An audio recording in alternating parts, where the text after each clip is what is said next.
So you've written the book. Months, years, possibly decades have gone into making this masterpiece. And now you're ready to publish. But how are you going to do that?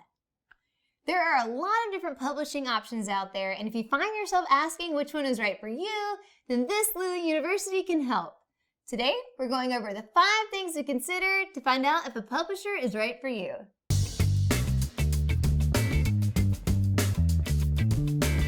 First up, what's out there? What are my options? It's a great question. So we're going to start with traditional publishing. This is where an author sells their work to a publishing company who then takes care of the publication, the marketing, the creative design, the publicity, and the sales. Traditional publishing is heavily guarded by gatekeepers and is the most difficult to break into.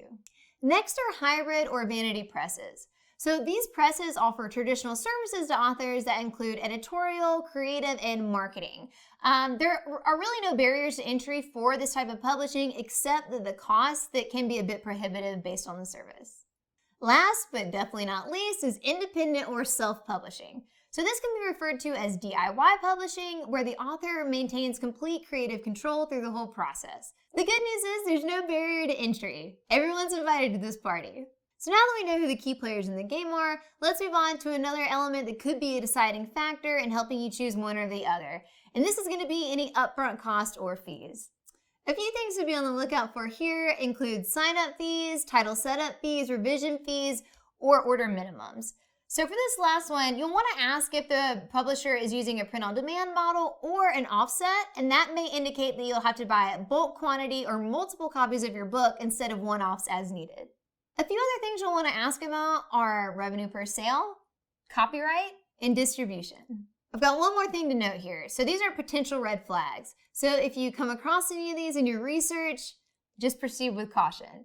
So the first one here is a lot of upfront fees. So if a provider or a publisher is asking you to cut a huge check before any work has been done, maybe pump the brakes a little bit on that one.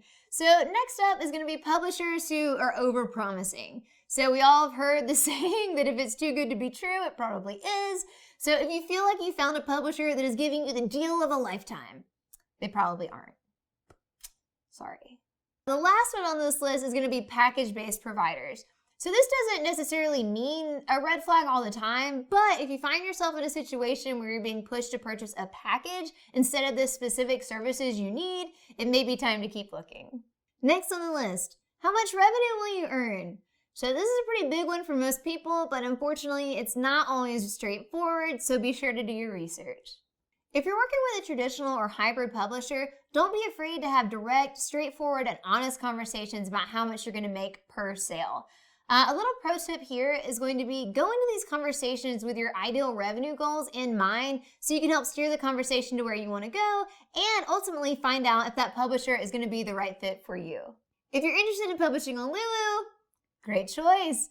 Our revenue split is 80-20 for print books sold through our bookstore and 90-10 for ebooks. So what that means is that when you sell a book through the Lulu bookstore, you as the author get 80% of the revenue and Lulu gets 20%. And then for ebooks, you get 90% and then we get 10%. But wait, there's more! If you choose to use our API or app for Shopify, you keep 100% of the revenue per sale. Pretty sweet. Next on the list is formats. Do they have the one that you want? So this one may seem a bit obscure, but it's important to note that not every publisher can fulfill every project. So if you start out your planning and you have something in mind that's really specific, like a coil bound or hardcover, be sure to have your conversations with your publishers to see if they can accommodate that so you don't have to sacrifice in the end. Last but not least, does the publisher offer distribution? Can they get your book where your readers are? So regardless of if that's libraries or mom and pop shops, bookstores, cafes, wherever you want your book to be, have that conversation with the publisher to see if they can get it there. One last pro tip here is that no matter what you choose for distribution, be sure to include a direct sales element in that marketing plan. So that could be through your website, your social media channels, or through in-person events, but be sure to make the option available for your readers to buy directly from you. So this can not only get you more revenue per sale, but also can give you valuable data to help you market smarter. Okay, well those are the 5 things to consider when choosing a publisher. So did this help? Did it hurt? We hope not, but is there anything that we missed? Are there any questions that you have about these 5 things? Leave them in the comments below, hit like, hit subscribe, and we'll see you next time.